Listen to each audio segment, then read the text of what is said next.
Well, Gisela, welcome to the first hour. I am so excited to have you here. Thank you for having me. This is so fun. We've known each other for a couple of years, and we originally met at the restaurant Grain Traders. You have been the executive chef there. You've been a chef a bazillion places, and I love your food so much. I have told everybody about all the different things you make, but how would you describe your skill set and who you are? Well, that's we're starting with a hard question. Yeah. Directly to the grain. Who are you? Yes. Yes, I don't know how I'll describe the way I cook. You know, this is a joke that I have with one of my boss that I have been in so many places that instead of fusion, I do confusion food because you really don't know what kind of things are putting into. But I will say that I like to do real food. You know, I like to people identify what they're eating on the plate. So I think that the best way I will categorize the way I cook. Yeah. That is a really fun way to put it, because with Grain Traders, when I first had your food, I thought to myself, what am I eating? Like, it's so delicious, first of all, but it's really unique because there's what kind of influences are included, because you're originally from Venezuela. Yes. But you've lived all over the world. Yes. So what kind of influences are in your food? So there is everything. Like I started culinary school in Spain. So I will say, you know, I have, and when you study in the culinary school, most of your techniques are French techniques. In all schools or in that school specific? Mostly schools. I think I haven't been in all schools, but sure. I think yes. But you know, the base of the kitchen, you know, for many years was French cooking. So there is a lot of techniques, you know, basic techniques of cooking that you learn through French food. Even I went to culinary school in Spain. So that's kind of your base. And then, of course, I live in Spain. Then I live in Ireland, live in China, in Cambodia, and Singapore. So I definitely like to use things that I have learned from all these places and put it in the food that I present to people. So the influence comes from many places and many people, because at the end, beyond the places, the influence you get is from the people who is around you and surrounds you. Yeah. That's so cool. And you started cooking very young. Yes. How old were you? Well, I was probably 12, 13 when I kind of got into a cooking business. Yeah, okay. You just had your hands in air quotes. Yes, what do you mean? Exactly. Because I actually, I played tennis when I was younger. Cool. And then I wanted a new racket. Yeah. Because I wanted a new racket. You know, these things when you are a child, you're like, I need a new racket. And my dad was like, there is no money, so you have to work for it. So that was during Christmas time. So he told me, like, why you don't cook? There is a Venezuelan dish, there is a dessert called quesillo. It's like a flan, like a kind of like a pudding, egg pudding. And my dad teach me how to make it. And I literally start calling people, friends of my family, like my family, my neighbors. And I start offering this dessert for Christmas. So I think that was, you know, the first experience that I have with cooking that I remember clearly. My grandmother says that when she used to cook at home, I was always like helping her. That when she say, "Oh, where's the spoon?" I was always like giving her the spoon. Or where's this? Helpful person. Yes, I was, you know, yes, I was a sous chef for my grandma, and so I can say I start, let's say 12, 13 years old when I started doing these, you know, desserts. And I did it for many years, actually. Every Christmas until I graduated from high school, I actually used to sell quesillos. And I think the last year I did it, I sold almost 100 quesillos. Oh my gosh. And I have like 3 different flavors. I have a pineapple, a coconut, and the traditional quesillo. And then my kitchen, and I used to sometimes leave, and my dad have to finish the quesillos. That's incredible. Yes. So wait, so you could like deliver them, or what do you mean? No, I used to do it for Christmas. Oh, yeah. I see. So it was like extra money to buy extra stuff, CDs and music and whatever. Yeah. So you clearly got that tennis racket. Yeah. I got my tennis rackets and shoes. Yeah. And shoes. And shoes, tennis shoes as well. Yeah. Yeah. So what else did you get with your... That was the first year. You know, after that was the first year. That was so the first year. Okay. Yes. Wow. Yeah. And I started getting interested, especially in the pastry side. I started doing more cakes, and I started doing, getting some books of pastry. I had one of my cousins give me a pastry book, so I got, doing recipes. And also something that I found very funny is that I didn't like to eat. Huh. I used to be very picky eater. Interesting. And I used to like to eat what I like it only. So my mom also stopped fighting with me in some point, and she started telling me, if you want to eat, just cook your food. So then I started getting into more savory cooking. Because you can only eat so many pastries, right? Exactly. And my mom was avoiding me to eat sweet. So, Yes. So I started doing a little more savory food. Certain things at home just for me to eat. So I think those were the first experience in the kitchen, but it was more like in a home environment. Yes. That's so cool. Are you still picky? I learned to eat. I have this thing where my brother was studying sociology, and a lot of his friends, all these intellectual 21, 20-year-olds, they were at home, and they were always joking like, how are you going to be a chef who doesn't like to eat? Yeah. And I told them I will learn to eat in the moment I will be a chef, And when I moved to Spain to study culinary school, I didn't used to eat any fish, no seafood, nothing. Just because you didn't like it? I didn't like it. I didn't want to try it. I was like, not. And then I moved to Spain. I was going to start culinary school in like 2 weeks. And the day after I arrived to Spain, a family friend invited me to have a black ink rice paella. Ooh. And I sit on the table in the restaurant, and I eat my plate of paella completely. So that was the first time of me eating seafood, like shrimps and prawns and everything.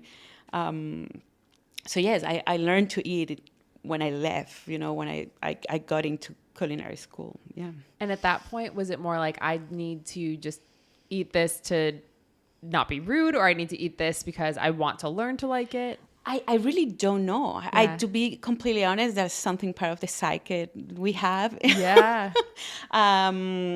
I guess it's also the comfort of being at home, where you can choose what to eat or not. You can be more picky, and then suddenly I'm in a completely new environment, and I found myself that, this is what it is. This is what I have in front of me. So that's interesting. Yeah. I had a similar experience when I went away to college, because I grew up in Minnesota in the Midwest, and Midwestern food is just very kind of comfort food.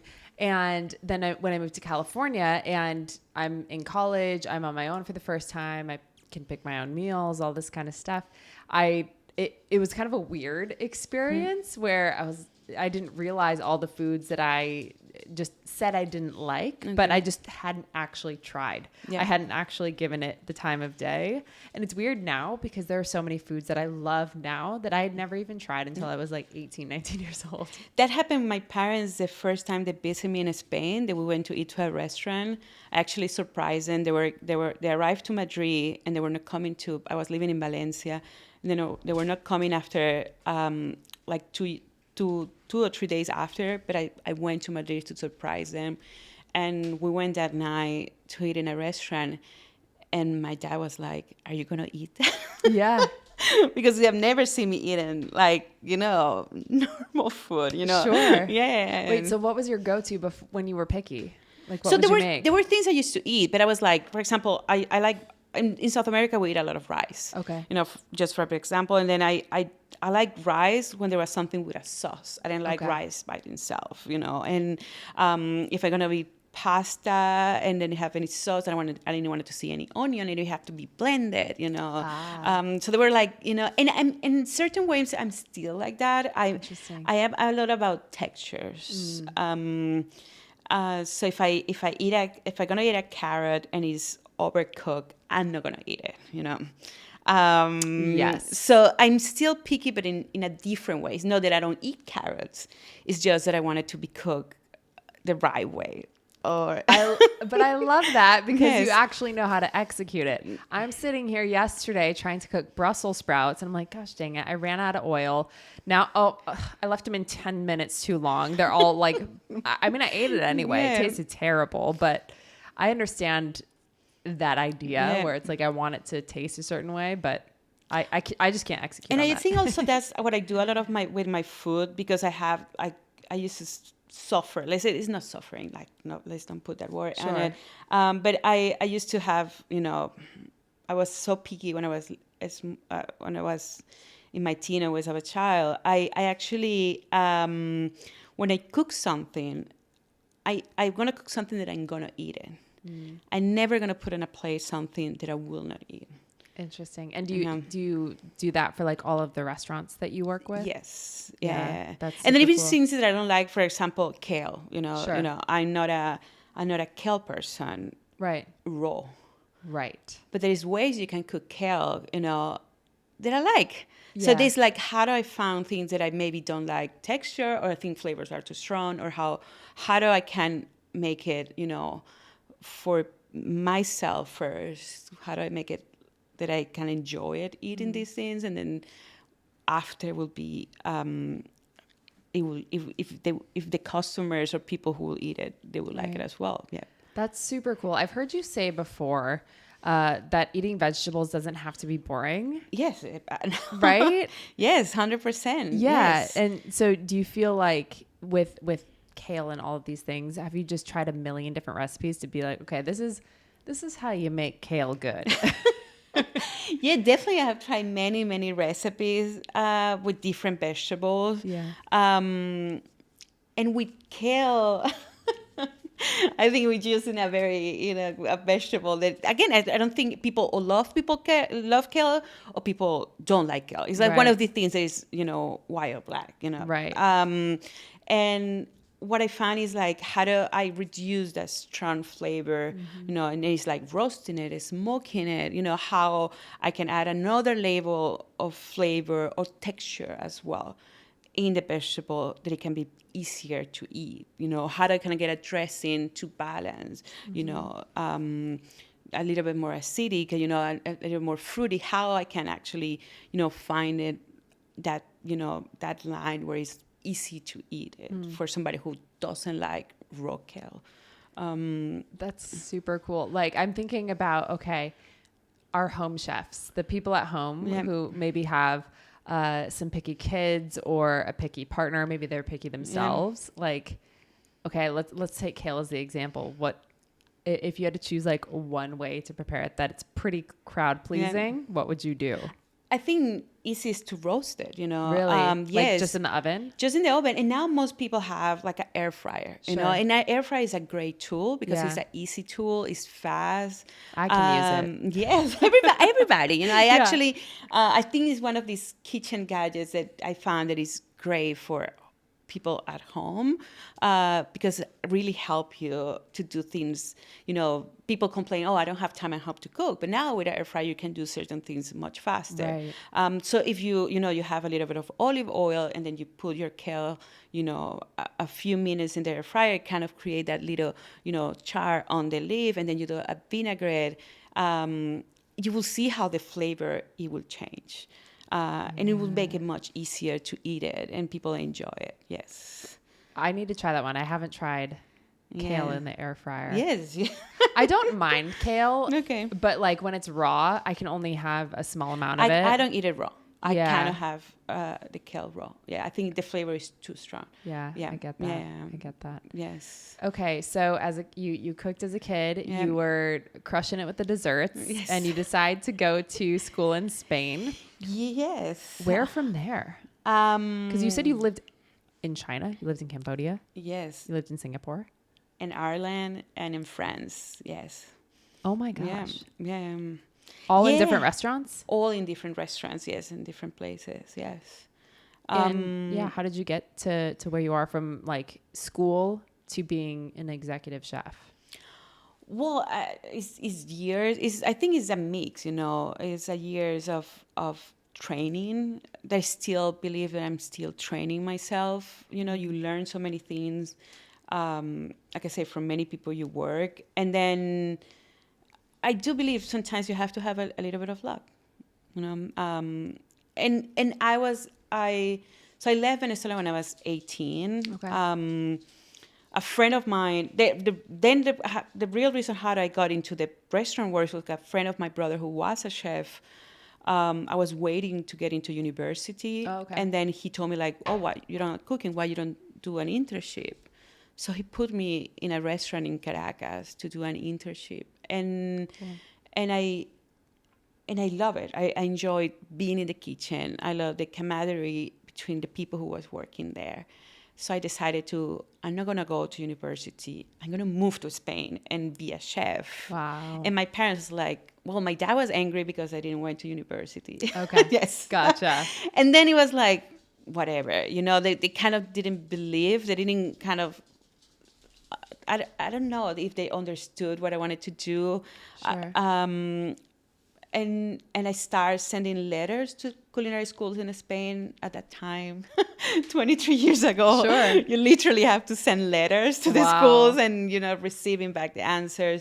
And so I decided to move to Spain. So it's not until I actually start like moving things is my parents start like, oh, she's being serious about it.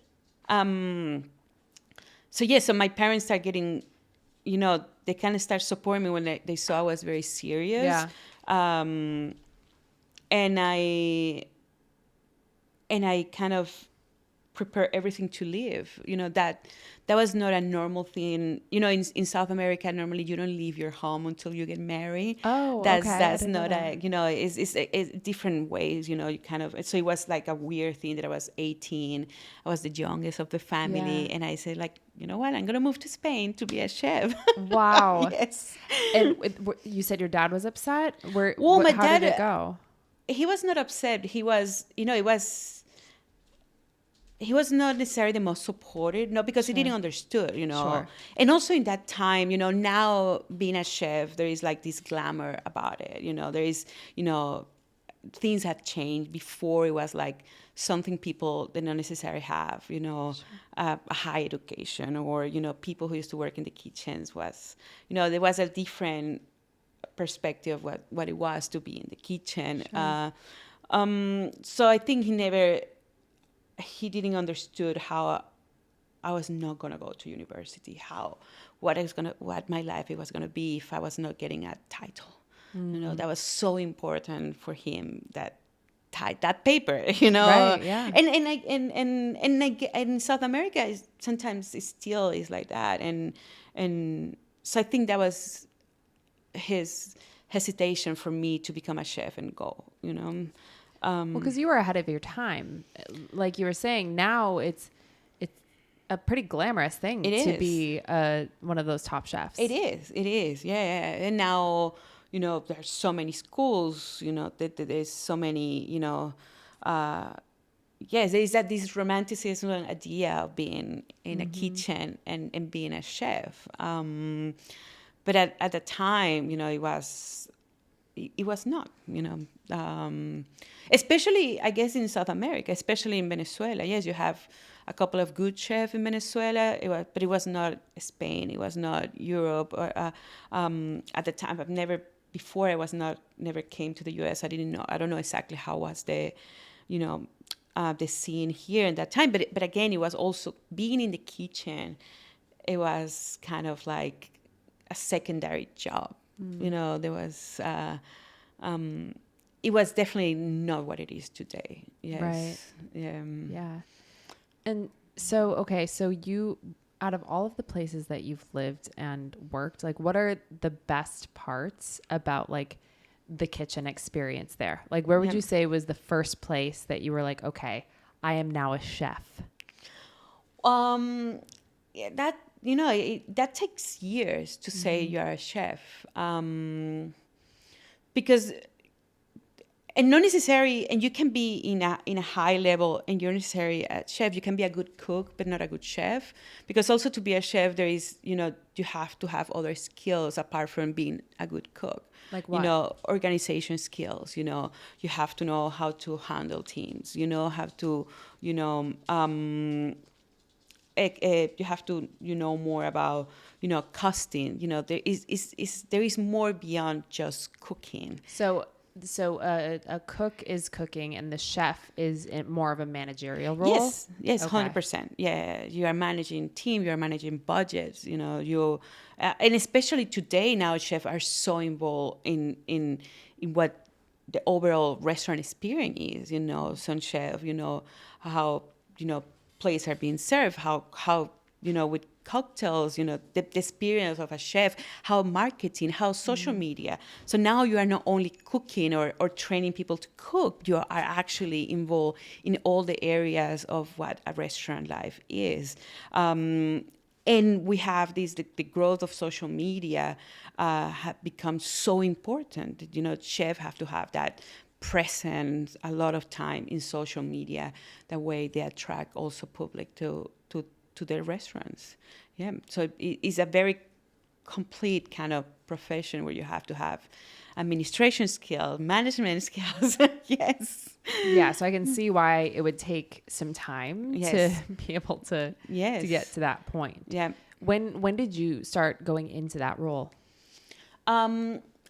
I think the first experience was a little bit, again, luck. When I moved to China in 2006, and then there was a Spanish restaurant in Shanghai, and I was gonna support. The owners were Hong Kongese. They have a sous chef that was Hong Kongese as well, a head chef Hong Kongese, and they were looking for somebody to support the head chef. So it was gonna be like the sous chef with experiences in Spanish food. So I think that was the first experience where I have a more management role beyond cooking. And then I needed to do more training. I need to kind of recipe creation, food costs. There was another involvement of my tasks. And I started learning more, not only about the kitchen management, just the business in general. And after this Hong Kong chef left, and the restaurant owners decided to put me as the head chef. So that was my first experience as a head chef. I think I was very young. So I was in that time 23, 24 years old, 24, 25 years old. So I was very young to be in that position. And that came with many, many learnings, because I was somehow, I accepted the challenge, but somehow I was thrown into a position that I don't, at the moment, now seeing it from far, I didn't have all the set skills that was needed. So I needed to kind of catch up and learn certain things pretty fast. What were some of those things where you're like, okay, now I'm in this role. We're doing it. Yes. What did you have to learn? So I think the administration side, it was the most hard for me, because I was always cooking. The menu creations was something I really enjoy and I like it, but I was never actually worried about costing and staff is that was not necessary my involvement at that point. So, and then suddenly I was like, okay, we have this event, what is the cost, and then kind of, something that you learn in culinary school, because when I went to culinary school, you have all these classes but I never actually apply any of these things until years later. Right. Yeah. Well, yeah, when you're I don't know the different positions specifically, but if you're like a line cook or you're doing something else, it's not in the job description. It's not in the job description. Yeah, exactly. Yeah. So you mentioned recipe creation as a part of it. that is something that is so fascinating to me in general, because just in talking to you about Grain Traders and you're working there, and I know with the company that you work with now, you just did a pop-up and you've done so many different pop-ups for other companies, but how do you go about creating recipes for something? Like, is that I'm so fascinated with, okay, are you like, okay, I want to make a chicken dish. Yeah. And then what? Right? Like I just can't even fathom that process. Yes. Well, I think depends, because one thing is also cooking, and I always say this, the experience of cooking at home is very different from cooking at a restaurant. So you tell me, okay, Gisela, let's cook a chicken right now. That's going to be a recipe developed, let's say, but it's different from when I have like, okay, I'm working in this type of restaurant. What type of restaurant are we working? In the case of Grain Traders, it was a fast casual. There was like South America as an Asian influence. So I have like, certain, how do you say that? Like certain guidelines you have to follow? So for a case of Grain Traders, so for example, for Carana, who are working on now, Carana is a vegan company. Okay. So that already, give me certain, and then like parameters. Exactly. And then for who I'm going to cook. So that already, kind of make your recipe creation, just start cutting things out. Gotcha. And then seasonality, okay, we're in the season. Okay, so now, from 1,000 ingredients, we go, for 100 ingredients, we go to 50 ingredients. And then, so you kind of start first passing a process of, elimination of certain things. And then you have, okay, what can I do? Interesting. Okay. So you're like, what's the scope of the company that I'm creating for something? Yes, exactly. So is it fast casual? What's the price point? All that kind of stuff. All that matters. Yeah. And then seasonality. And then what? And then it's just putting ingredients together. Yes. We with many years working in the kitchen, you kind of create a library of flavors, of memories, in your mind. So you kind of have an idea. Okay, so I'm going to do a chicken, okay, what element of acidity I'm going to have, what elements, I'm going to have something sweet, what kind of elements of texture, what kind of the garnish I can use. I want to do something more fresh. I want something more warm. It's going to be an entrance. It's going to be, a main course. So all these things matter in the moment you create a dish. Yes. That's so cool. Just thinking about some of the things, I've eaten a lot of your food over the course of the years. Was it an oatmeal at Grain Traders? Yes. It was like a bowl of oatmeal, but it was like a warm hug. There was cardamom in it, which is one of my favorite things in the world. Like, how did you come up with that? So that was actually thinking, Grain Traders is a restaurant original from Singapore. And so there was a lot of course, Asian influence. But the inspiration of the meal is actually, I love chai tea, and it was kind of like, how do I put, all these spices and just, in a dish, in something that it feels warm, that feels home. And I like to do that a lot. I like to, when I do create recipes, again, like I said, I like to kind of create memories or find people to look at memories. I like, that when you eat something that I cook, it feels home, it feels like, oh, this is something, my mom couldn't make, or my grandmother, my aunt, or I went to this place that I have this experience, So yes, it's kind of like looking also into my own experience and my in my experience with food, and how I can present that to people to create their own experience. Yeah. I mean, that came across very clear in every single meal I've ever eaten of yours, because it tastes amazing, and you're trying to put your finger on like, what am I eating here? What is this? But it's also so beautiful. The way that you present things is really cool. What kind of creativity and thoughts you put into the presentation of food?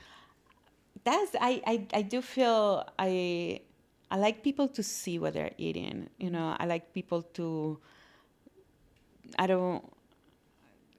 like to people feel natural what they're eating. So when I do something, I don't want to hide nothing from it, and there is such a beauty on this rough,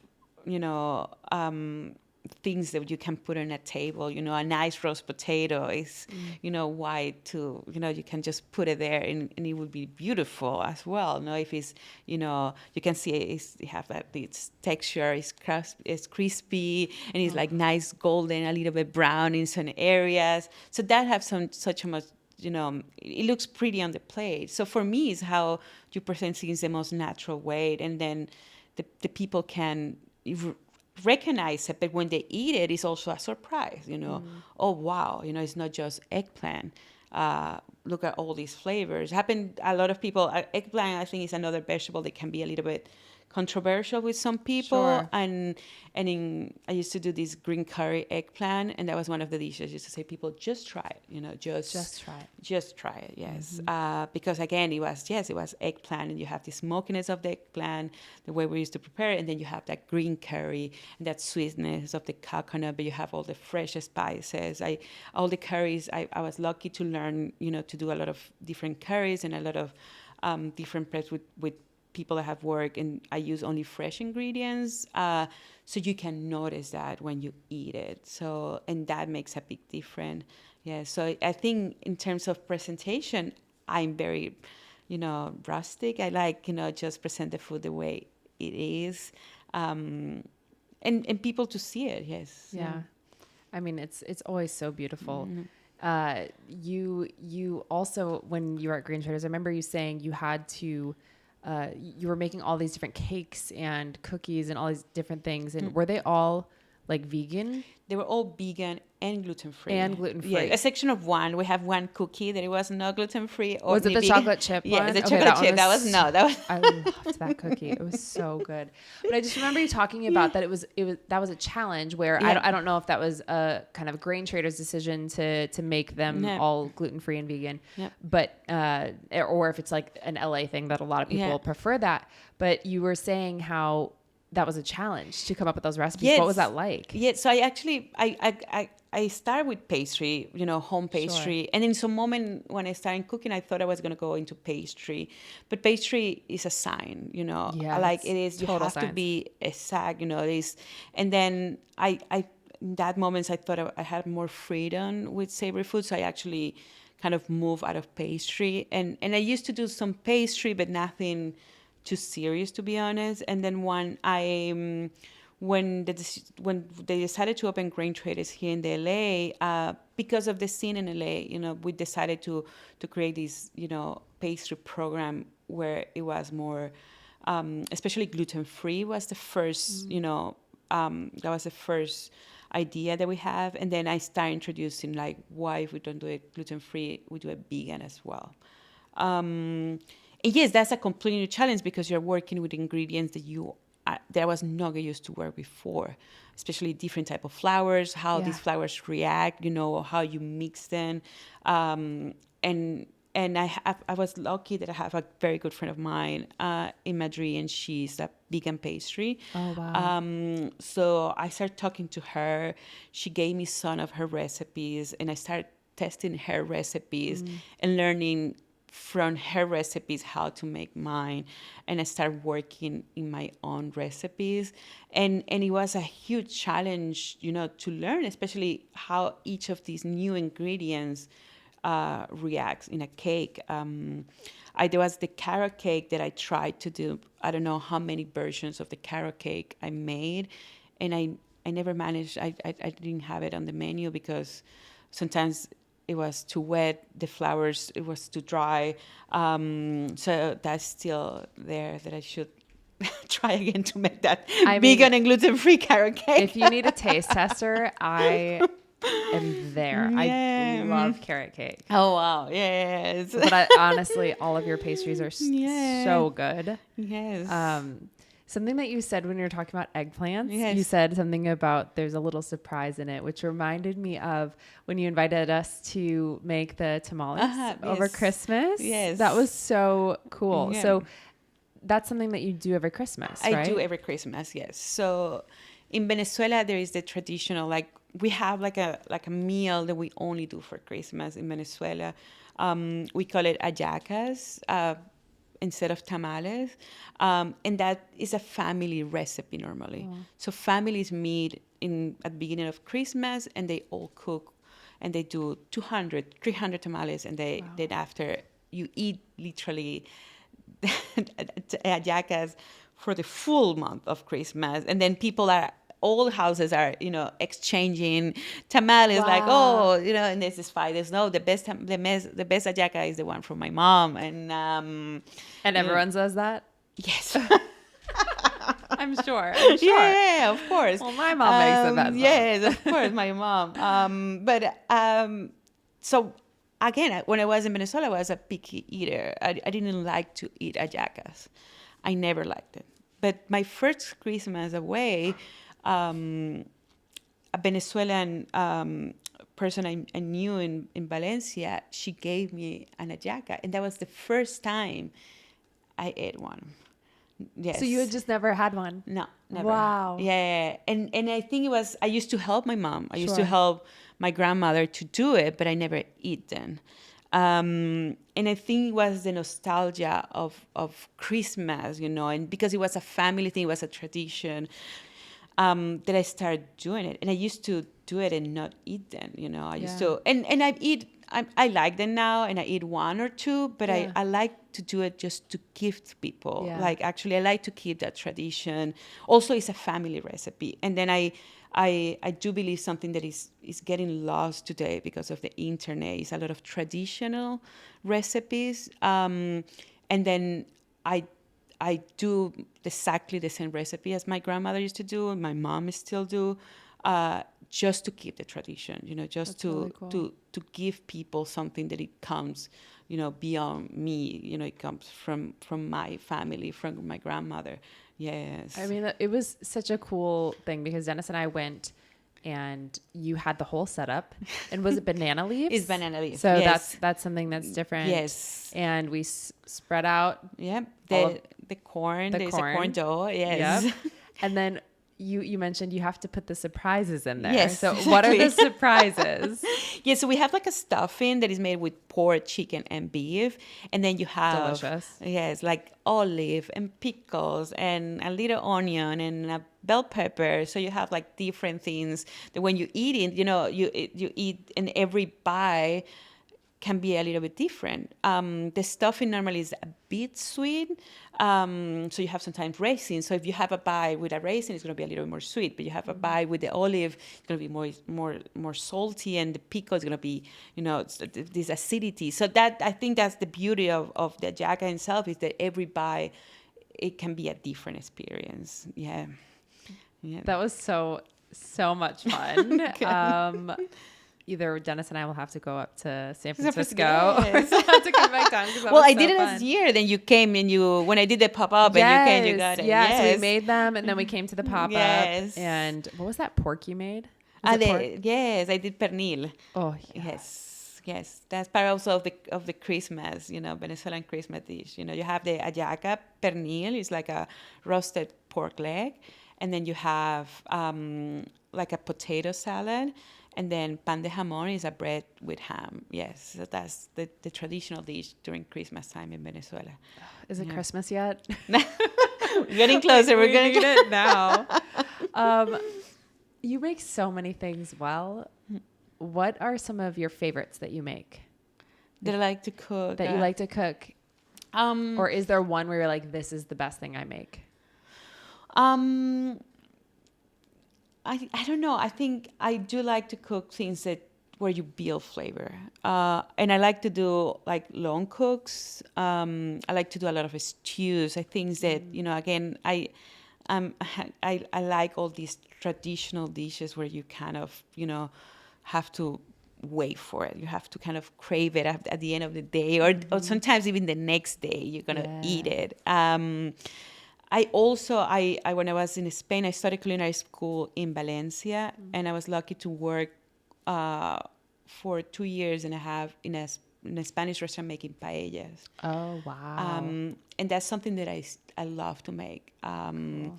And I joke that I can challenge any Spanish person and I can make a better paella. What? So I feel very proud about my skills making paella. Understandable. Yes. Because I'm sure it's amazing. So and it's something also that you eat. And the paella is a plate that you traditionally eat it with a lot of people. It's a communal dish, and I think that's again something that I enjoy. You know, when you do a stew, you do a big pot of food. You know, it's something you eat it with many people, and I think that's what I love the paella. And I will say one of my favorite, definitely apart from some Venezuelan food, because I like to share my traditions with people. I like to share my flavors, and I always cook arepas or other Venezuelan dishes in front of a lot of people. But I think paella will be my second, or it's the same as Venezuelan food and paella, because of the communal aspect of eating, you know, and sharing that moment on the table. So everything that is, again, we go back to the same, is creating that memory of being together and eating from the same pan, 6-8 people were all eating the same. And I think that's something that food bring people together, you know, in doesn't matter the environment. That's something that definitely is I think is the best food, the best thing of what I do, you know, is how food bring people together everywhere. That's so cool. And I value that so much, because sometimes, you know, I work in the fitness industry. And so a lot of times in those types of environments, people can only view food as like fuel. And how am I going to get to whatever goal? You know, how do I eat to reach this goal? And it's not like an inherently bad thing at all, of course, but like food has so many other values, and community is one of them. Tradition is one of them. Memories, remembering your grandma and your mom and all those things. Like those are valuable things that are so important. And I love that community is a huge value for you. Yeah, it is. And that's something, you know, I have lived in so many places, and then I always have very present. One of the things that I love, and I love about working in the restaurant business, is that was in the first restaurant I worked in Venezuela when I was doing this internship, was, you know, what they call the family meal or the staff meal. And it was that moment where we used to sit and enjoy, you know, a simple, humble meal before service, before getting the stress, and just enjoy that. Sometimes 10 minutes, because, you know, you eat like super fast. So like, fast, yeah. Everybody's coming. And that's something I have always, everywhere where I have worked, some places, in China was not necessarily a tradition. In Cambodia, people didn't have that tradition of having a family meal. In Singapore, in the place where I was working, I opened the restaurant, so I made it like a mandatory thing that we do a staff meal, and that moment of sharing, you know. And one of the things I did mandatory in the last 3 places where I work is that everybody needs to make this staff meal, including myself. You know, like take turns or partake. Yes, take turns. Okay. Yes, so every day somebody different have to make the staff meal, because it's a way of sharing your own story. You know, and we all have something to tell. From waitress, of course, there's some people who get more involved and others don't. But, you know, I have, you know, some of the, you know, the cleaners used to do sometimes the staff meal. Wow. You know, some waitresses used to do the staff meal. And then you learn from that as well, because we all come from different places. And that's something, you know, that create teams, you know, that builds your team and create that community, and you learn from others. So I do think that's, you know, the best thing the kitchen or cooking can bring to other people. We don't need to even speak the same language. You know, many times in China, I didn't speak Chinese. I was working in a kitchen with mostly Chinese staff. I learned some few words, but, you know, that was a moment that we sit and we enjoyed, you know, that plate, and it wasn't maybe a humble plate. It was rice, with Spam and I don't know what, and that was a great meal. I joked that I used to make the best Chinese rice, and they were like, "This is not Chinese rice." Well, that's Chinese rice in Venezuela, and they were laugh of me, and then I was like, "But they eat it, Totally. and yeah." So I think that communal, become more humble for everybody, and realize that we're all the same. We can sit on the table and be all the same people. Yeah. That's incredible. Yeah, because I can imagine you've lived and worked in kitchens in how many countries? 7, yes. So Venezuela, Spain, Ireland, China, France, Cambodia, Singapore. We opened a restaurant in Jakarta. So I was in Jakarta for a while, for months, but I was also in Jakarta. And now the US, yes. Oh my goodness. That's yes, unbelievable. And would you say the family meal was the one thing that was able to kind of unite all these different experiences? Were they all pretty different besides that?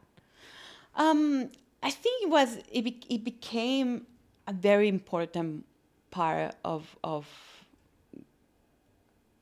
the restaurant life for us. It's, here in LA, it was, I have this budget for the staff meal, and we were lucky to work with a very multicultural team, and even some people wanted to try new recipes, and there were some more successful than other ones. Sure. There were times they were like, okay, nobody's gonna eat that. Yes. But again, it was a learning process for everybody, and it became everybody was looking forward. In Singapore, I used to cook, especially more food from no Asian food. I used to do something more of French food, or Italian or South American food. That way people try something different. So you have the staff who's like, okay, who is gonna cook today? What they're gonna cook? So there's these expectations of what is gonna happen today. Yes, you just never really know. Yeah, it can be good or bad, but no, mostly it was good. It's been great, but yes, I think that it definitely helped to create, more bonds on the team, and to learn from each other. We go back, it's the stories of where we all come from. Yeah. Wow, that's so cool. And so now you have a unique role, and you're working with the Jackfruit company. Yes. I'm working with Carana, so it's more like a corporate chef and R&D role. After the pandemic, definitely the pandemic was difficult times. For the restaurants? Yes, for all the restaurant business. There was a lot of stress. I came to the U.S. in beginning of 2020. We were opening grain traders here. We have a great team, people who support and help, but, sadly, we couldn't make it. And when I started doing, going back to what I want to do, and I started receiving job offers, I realized I was not ready to be back in a kitchen 100%. I was not mentally prepared. Definitely, I was not physically, and so I kind of burned out, And I have the chance through a friend who has this company called Carana that is a jackfruit company, and then he told me we need somebody. We want to showcase what we can do with jackfruit. So I joined Carana in 2022, last year. It's been a year with the company. Wow, that's amazing. Yeah. And Dennis and I had one of your meals. Yes. So good. Good. I tried the jackfruit at Grain Traders, but besides that, I had never really ventured out into the world of jackfruit. I think the tacos were my favorite. Wonderful, yes. But everything was delicious. Yes. Yes, I think, I say to people, I'm not vegan myself, but I do believe that we need to introduce different things in our diet. Yeah. And jackfruit is one of the things in Southeast Asia. It's very common to have it. There are cultures where Buddhism and Hinduism where being vegetarian is part of the culture. Sure. So they eat jackfruit as a vegetable, and they eat it in curries and the different presentations. The first time I actually worked with jackfruit was my friend Dan, that is the founder of Karana, he came, he's like, look, I want to create this, meat out of jackfruit. Wow. And the reason I got so interested in was two reasons. And the first, it's a very sustainable crop. It's actually very good for, the land where it's built. And the second was, it was something real. There is a lot of, the plant-based and the vegan world has grown so much in the last years. Mm-hmm. But what I really like about jackfruit, it was something that I knew, something that grows on a tree. And then I started working with Karana first as a customer. I actually was the first customer they had in Singapore. Oh, wow. And then, 5 years later, I became the corporate chef for Karana. Yes. Wow. That's so cool. Yeah. Well, you're doing great work. Yes. I mean, everything that I've had from them is incredible. Yes. That's so cool. Yeah, that beauty is also we use. So the jackfruit, some people know when it's ripe. So when it's ripe, have a lot of sugar, have a lot of flavor, have a very intense flavor and smell. And we're using the jackfruit when it's green. So it hasn't developed any sweetness, and it's easy to actually take the jackfruit whatever you want. You have a lot of fiber, so absorb a lot of flavors, and that is great, instrument to cook, because literally part of my job is like, okay, I have this product, what can I do with it? So I try to replicate as many recipes as I can, and some have been more successful than other ones, Sure. but I have found them mostly, from recipes from Venezuela, from Europe or Asian recipe. It works very well. So that's a great ingredient to work with. Yes. That's so cool. And that kind of goes into the creativity of recipes and all of that, from having to figure out how to do the pastries into creating, how do you make things that taste good out of jackfruit and all of these things. I'd love to see your mental Rolodex of all the different types of foods that you could create, because I'm sure it's extensive. Well, it's like a sommelier. You create this library of flavors in your mind. And even sometimes you can know how things are going to taste before putting it together, because okay, I need to balance the acidity. For example, like the jackfruit we use is green, so it means it's gonna be a little bit acid. So what can I want to create a recipe? I need to put another ingredient that will balance that acidity. And it's not necessarily sugar. Sure. So you can balance with different things. So that exercise come in your mind before putting on the plate, put it to practice. Yes. Yeah. So if someone wants to become a really great cook, Yes. what are some skills that they should focus on? Well, I think you have to cook, you have to try, That's the first thing. Don't be afraid to try things. Again, you're going to be more successful in some things, in other ones. Same for us. We do recipes that doesn't work, and then you pass it. It's like, okay, this didn't work, let's try some new things. Let's try to move this ingredient. Rene, the chef from Noma in Copenhagen, he has a book, he has a diary, and it's very interesting to read his experience. Well, this is like a 3 Michelin, he's been in the best restaurants in the world many years. And then in one of his books, he talked about, working with a carrot, where he does, more than 60 recipes with carrots. Wow. And to say he didn't like any of the recipes. So wait, so he had 60 recipes? Yes. So he didn't like any of them? And well, actually, it was not even him. It was his team. The task of the team was like, what can you do with a carrot, And then, they did more of 60 preps. It can be pickles, it can be sauces, it can be anything, like oil of carrot, anything. And he said they did more than 60 and nothing he liked it, Of course, that's a super high level, nobody have, Totally. But it's the same thing, for anybody, for amateur, for people at home. You have to try, trying. Yes, you have to keep trying. And again, it's find the way that works for you.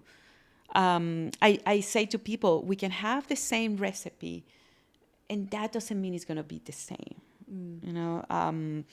With the Chinese rice in Singapore, Yanni was a chef I used to work in my restaurant. And again, I always joke that I do Chinese rice. And of course I didn't do it. And then we used to sometimes cook exactly the same. So fried rice. Sure. And he was in front of me and we were putting the same ingredients and it was not the same flavor. What? I think also he has some MSG in his pocket. Okay. no, I'm joking. I'm joking. Secretly sprinkling it in there. No, I'm joking. No, but we used to do it as actually we used to do it as fun things to do. That we were like next to each other, putting the same scenes, and it didn't taste the same. And I think that happened. You have to try what works for you. And I think that happened in many careers and in many aspects of life. Not everybody, have to do exactly the same. You have to find what works for you. That is so true. Yeah. I mean, it could be the same, workout or the same recipe or whatever it is, but you bring something so different and special to it, which makes it a completely different experience. Yep. That's amazing. Everybody brings something special because everybody have different experience. Yeah. Even the fact where we grew up, I have my first flavor memories are South America. We use the spices that maybe in Europe they don't use. So I'm always, in an unconscious way, I'm always going to look like kind of move the needle to those flavors that I feel so familiar. And I think that's, something that is very natural in all of us to find what is familiar to you and where you feel that comfort. But yes, I will say people, get into the kitchen, start cooking, and get good knife. And get a good knife. Yes, that's a wise word. That's half of the job. Every time I go to a friend's house, even my mom, it's like, oh, you cook so fast, and I'm like, yes, because my knife actually cut.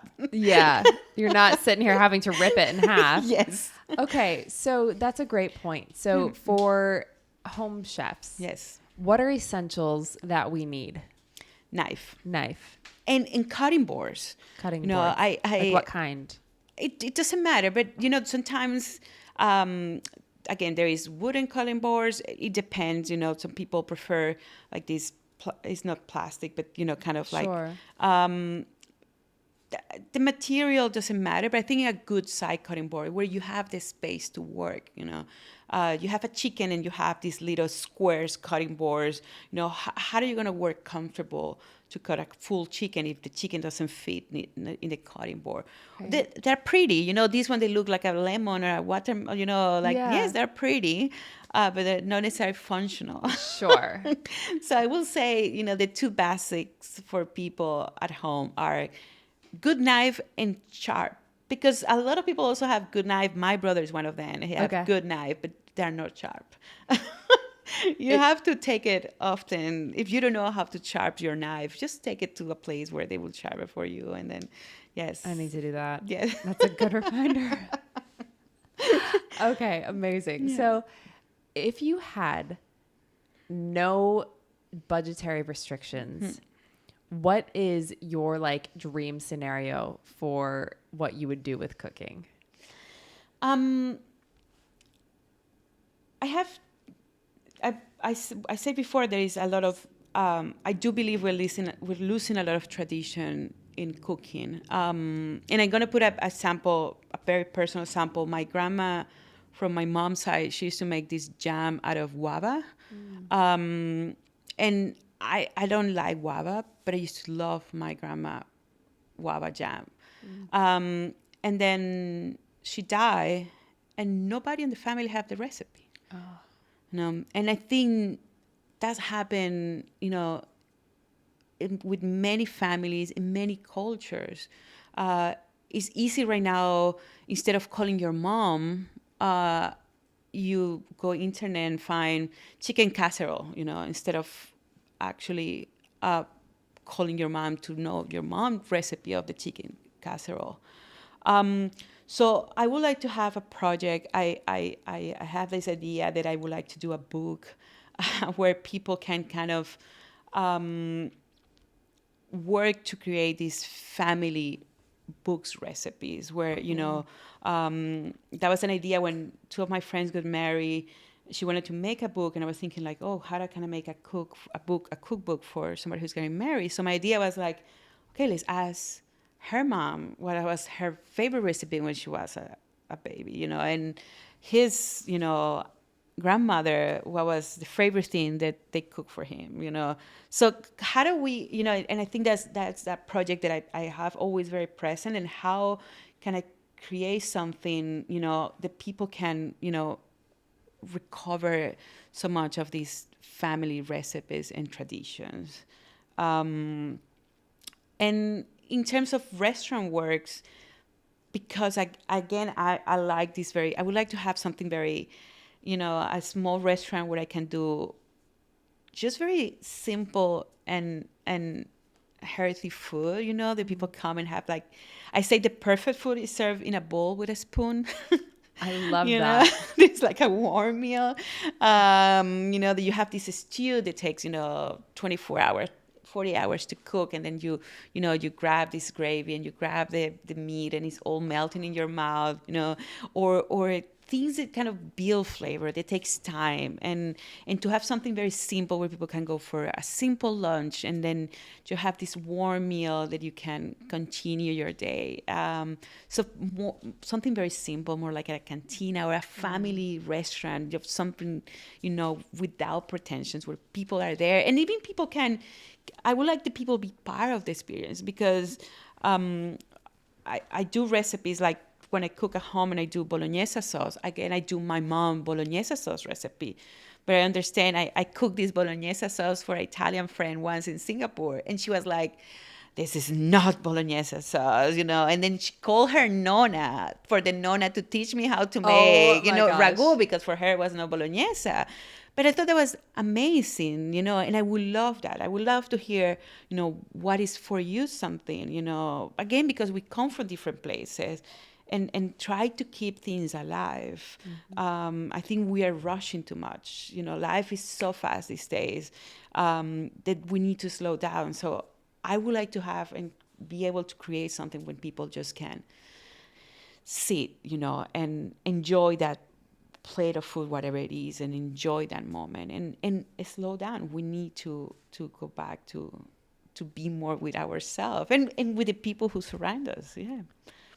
Oh my gosh, that would be so much fun. I would. I don't know if I will make money out of it, but definitely. But if it was like a 10 or 20 seat restaurant, yes, yeah, with an open you would be booked up for months. Yes, and then you see, you know, you are seeing what is being cooked for tomorrow, because again, it's how you build the flavors to kind of create things that last. Yes, yeah. Oh my gosh, that is so amazing. Yeah. So, in an opposite direction, a very lowbrow question for you. From a culinary perspective, what are the best fast food restaurants? Like, in your preference. This is not like what ones do you think are the best? Who's doing it right or best? Well, you know, this is something funny. In Venezuela, and I have to go back home for that.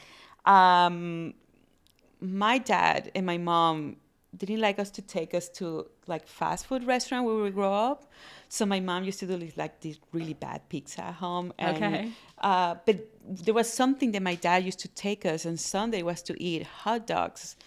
And in Venezuela, there's a lot of tradition of like little cars with hot dogs. And the Venezuela hot dogs, they have like a lot of different things. So that's actually my favorite fast food, is a hot dog, but a Venezuelan hot dog. Okay. Yes. Well, I need to take a trip because I've never had one. Yes. There is actually, I know there's a few people here. They're doing it in Miami. There is a lot of Venezuelans in Miami. You can find good Venezuelan hot dogs. But fast food, you know, let's say which one is my favorite fast food. A burger, a good burger is always so good, you know. I love burgers. Yes. Dennis and I, have you tried Heavy Handed No. here in LA? It's in Santa Monica. Okay. Dennis and I went there for his birthday the other day. They do a smash burger that's very nice. Oh, that's nice. And then Standings. Have you been to Standings? No. They're a butcher here, and just on Sundays during the summer in their back parking lot, they do burgers. Oh, nice. Delicious. Yes. Well, here there's so much tradition with the tacos here. Yes. They're so good. Marisco Jalisco is a little food truck that they have those little fried tacos. The fish tacos, they're amazing. So good. Yes. You always send me all of the best recommendations everywhere. So I will never be led astray with you. Yes. Well, there are many places. And actually, there's like 3 new pizza places. Yes, they open here. So I will have to send you those. Yes. Yeah. Oh my gosh. But I don't know what would be. I guess best fast food. It's like hot dogs in Venezuela and a good burger is always. Yes, you can't go wrong with that. Yes, exactly. Okay, and so then food is not a part of the picture. What are you doing with your life? What is your career? I don't know. That's a difficult question. Yes. Because again, food has been part of my life since I was 12, 13. Right. Like, of course we eat, Of course. But as a career. As a career, it's been part of my life. Yeah, so I cannot see myself outside the food world. No, like I've been more away from the kitchen now. It's a different, experience being a corporate chef. I do a lot of events and, but I always have to see myself being part of cooking and expressing myself that way because it's a way of express yourself. I love that. That's so cool. So difficult to see me. Something that is not cooking. Yes. I know. If I had to guess, it would be something in sports. Because I know you're a big sports fan. But I'm not that good at it, But hey, there's lots of jobs around sports. I mean, you could do I can many cook things. for. Yeah, right? Yes. Oh my gosh, that's amazing. Yes. I have a little game. Perfect. If you want to play. Wonderful. Okay. Let's play. Okay. I'm calling it random recipes. Okay. I'm going to give you 3 ingredients and tell me something that you would make from it. You don't need to give me the Okay. whole play-by-play recipe, Okay. but what's something that we could make from it? Okay. The first one, we've already talked about carrots today. Okay. So we're adding that. Carrots, cardamom, and almonds. Oh, wow. Okay. Well, you can make it. That's easy because you can make a cake. You can always make, You're making me carrot cake? Yes, we can make carrot cake. I can try my vegan recipe know, to see if it actually right? works. I haven't done it in 2 years, so I can take all that of the. I'm sure it would be fantastic. Okay, that's great. Jalapeno, lime, and watermelon. We can do a pickle. We can do a nice pickle. We can do a cocktail as well. Ooh. Yeah, but a pickled watermelon. I love pickles. And it's something you can play so much with flavors and texture. So Interesting. I've never had pickled watermelon. Yes, we can do a nice that sweetness, and we marinate it with it. That would be nice. A pickled watermelon. Yes. Well, I'm looking forward to trying yes. that. Okay, last one. Turmeric, avocado, and chickpeas. Wow, that's easy. We can do or hummus avocado. Oh my gosh.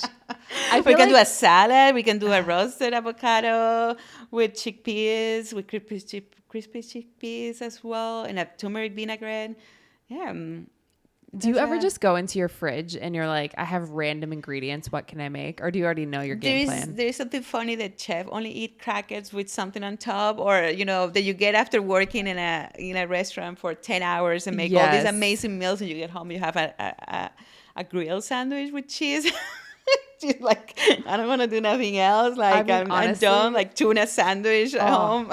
Yes. I love grilled cheese. I will eat that 10 out of 10. I think that a nice grilled cheese sandwich is one of the best things to have for breakfast. Yes. Oh my gosh.